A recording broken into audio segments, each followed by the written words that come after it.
我去，4月重现啊，两边又有点擦 Wow, 出火 it's like 星子来 April 了。all over 昨 again. 晚美股 The 包括 tensions 中 between 概股 China and 集 the 体 US 暴 are 跌， starting to flare 主 up 要原 again. 因就是美国下架几百万件中国电子产品， The 中 US 美 has 的联 removed 动争 millions of 戈， Chinese 未来 electronic 双方的 products 冲 from 突会 sale. 越来越激 Both 烈。China and the 但 US 是 are 距离热 taking real 战应该都还有 actions. 很远。 The conflict 那 between the 这 two 怎样的情况下 countries 中美 will 可以 only 友好相处 intensify 呢？ in the 那就是中 future. 国生产低端。On October 10th, as US President Trump announced a 100% tariff on Chinese goods in a major post, the US Federal Communications Commission also took action. FCC Chairman Brendan Carr said that, as part of the FCC's enforcement efforts, major U.S. online retail platforms have removed millions of banned Chinese electronic products. These items could potentially enable China to monitor Americans, disrupt communication networks, or threaten U.S. national security. The removed products were either on the U.S. banned equipment list or unauthorized by the FCC, including home security cameras and smartwatches from companies like Huawei, Hikvision, ZTE, and Dahua Technology. In March, the FCC announced it was investigating 9 Chinese companies on the banned list, including Huawei, ZTE, Hytera Communications, Pacific Networks and its subsidiaries, and China Unicom. Carr stated that under FCC oversight, major companies are adapting new processes to prevent future sales of banned products. The FCC will continue to strengthen enforcement and expects all online retailers to comply with a federal ban on marketing and selling unsafe covered list products. Earlier this week, the FCC announced plans to vote this month on further restricting Chinese telecom equipment deemed a national security risk, marking the latest U.S. action against the Chinese Communist Party. Over the past few days, China has introduced nearly 10 countermeasures against the U.S. On October 9th, the Ministry of Commerce announced a significant expansion of rare earth export controls, adding 5 elements, thulium, erbium, ytterbium, holmium, and europium, to the restricted list, in addition to the 7 restricted in April. Foreign manufacturers using Chinese rare earths now face strict scrutiny, and even transactions not involving Chinese companies require Beijing's approval.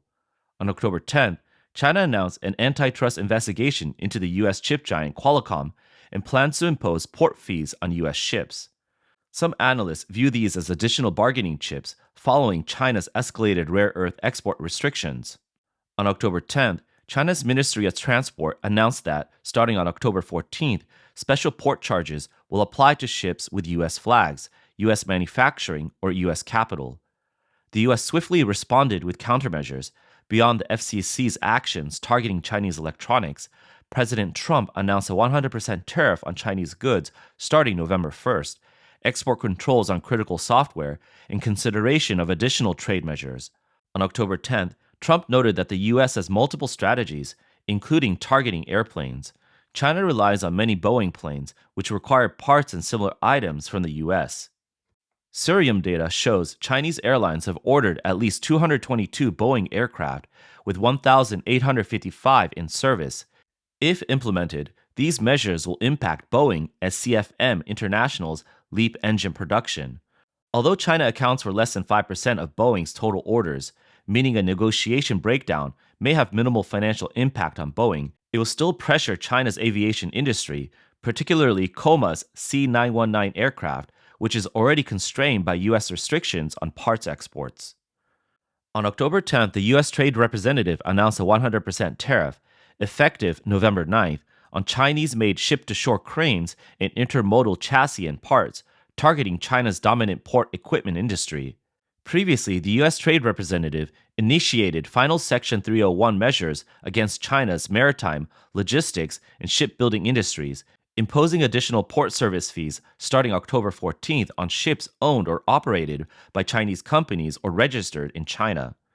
Bloomberg reports that the U.S. government is considering restrictions on Chinese router manufacturer TP-Link, which holds about 65% of the U.S. home and small business router market and serves federal agencies like the Department of Defense.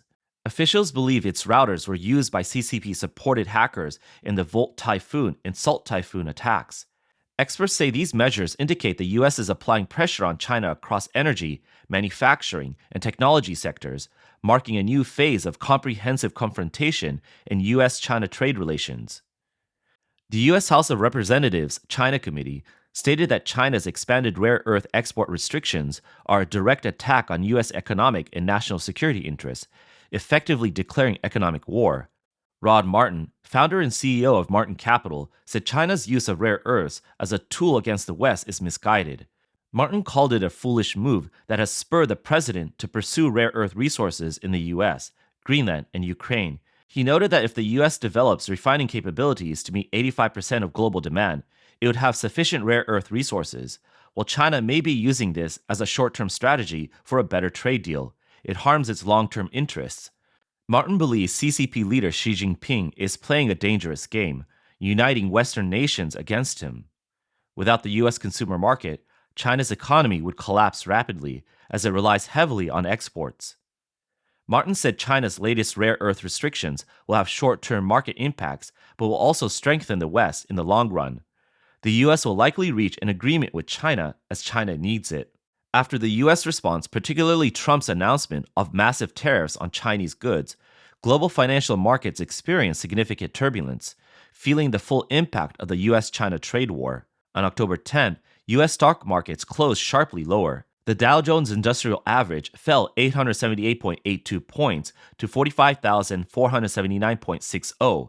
The S&P 500 dropped 182.6 points to 6,552.51, and the Nasdaq declined 820.20 points to 22,204.43, down 3.56%, closing at its lowest point.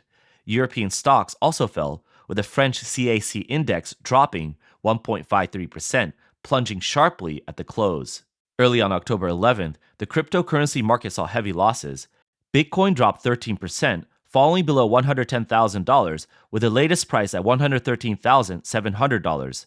Ethereum fell to $3,890, while Doge, BNB, Sol, and others declined over 10%.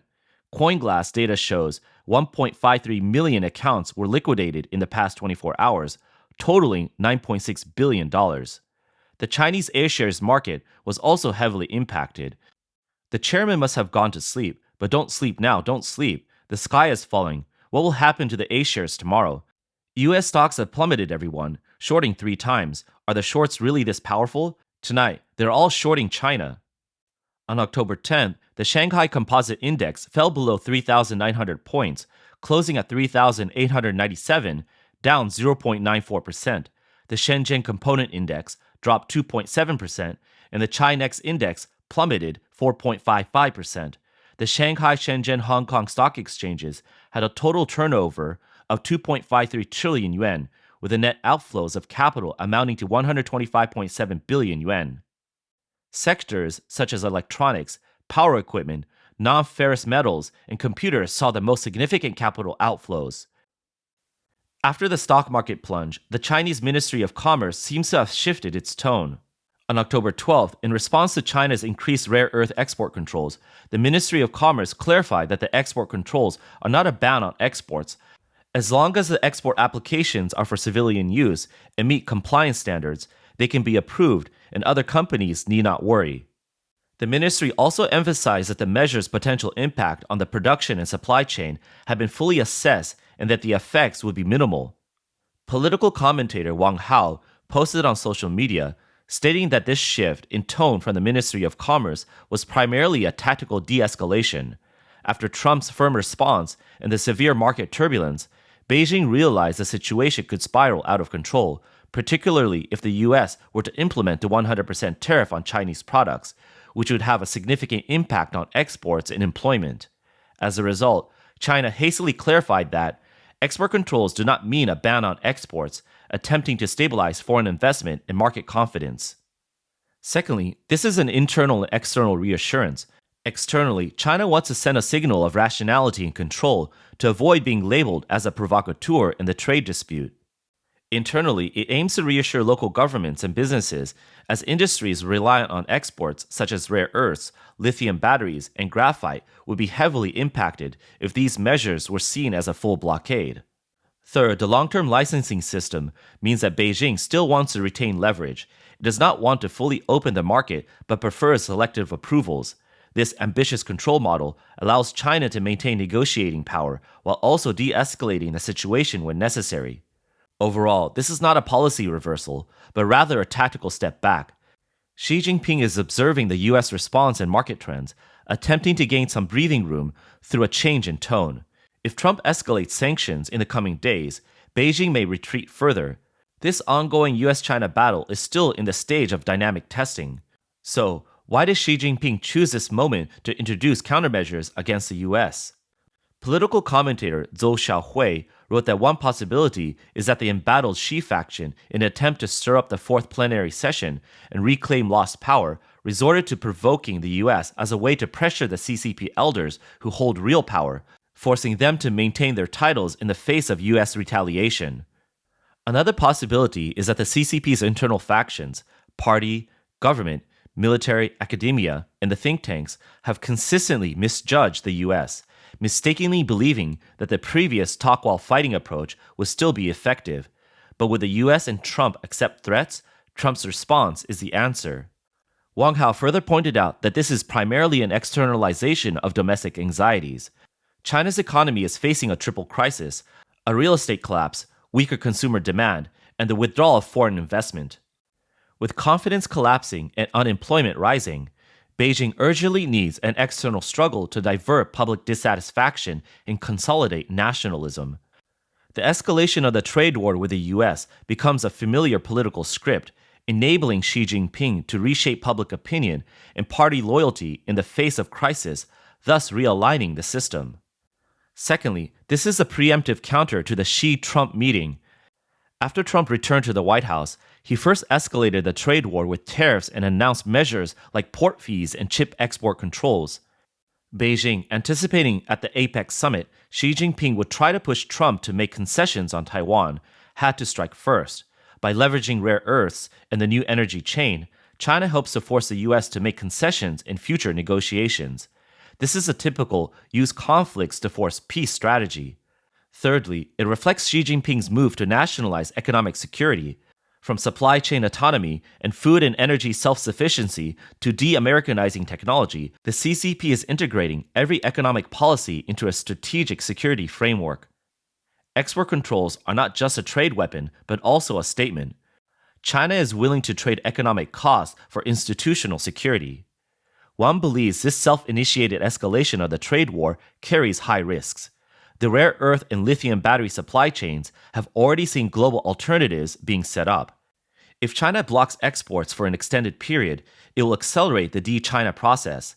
Xi Jinping's choice is not based on economic rationality, but rather political rationality aimed at maintaining power. When internal reforms are not possible and external reconciliation is unachievable, escalating conflicts become the only controllable option. This trade war may be a storm for the world, but for China, it could be a gamble for regime survival. Professor Ye Yao Yuan, chair of international studies at the University of St. Thomas, argued that the CCP is overestimating its strength and expanding too much, which will ultimately backfire. It remains to be seen whether Beijing will soften. If not, another round of trade wars may begin.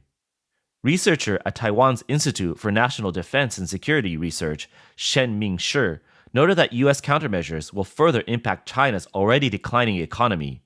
More importantly, U.S.-China relations will also suffer. It will be difficult to ease tensions in the short term.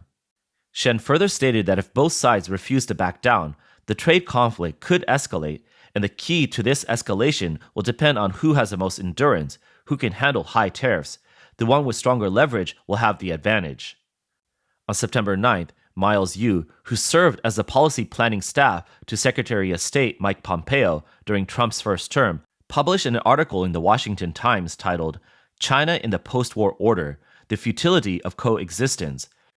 The article sharply points out that there will never be peace between the US and the Chinese Communist Party. As he states at the beginning of the article, the belief that China can be led towards democracy and capitalism through difficult negotiations with Beijing, by expecting China to follow market principles and respect the rule of law, has always been an illusion. The past 30 years of engagement have proven this belief to be wrong. China has not integrated into the post-war international order led by the US, but instead has clashed with it. This clash is structural, ideological, and irreconcilable. It must be recognized clearly, peaceful coexistence with the Chinese Communist Party is not just unlikely, but fundamentally impossible. At its core, China remains a communist dictatorship. The party is above everything. The concept of property rights does not exist. Courts serve not the law, but the authority of the Communist Party. Foreign companies are forced to surrender technology, endure surveillance, and even face a risk of intellectual property theft. Engaging with China under these circumstances is not cooperation, but extortion, and extortion cannot sustain coexistence. The Western world is based on openness, reciprocity, and the rule of law, while the Chinese Communist Party is based on secrecy, coercion, and the supremacy of party power. This is not a policy disagreement that can be coordinated, but a fundamental opposition based on principles. In the conclusion, Yu notes that the era of illusions has ended. China is not a cooperative partner waiting to be persuaded. It is a closed society, a non-market economy, and a communist dictatorship with global ambitions. Its system makes coexistence not difficult, but fundamentally impossible. So no matter what face the CCP presents in the future, Yu urges the US to stay alert and not be deceived. The world has already been disturbed by the CCP, and the US must not be tricked again by this deceitful regime.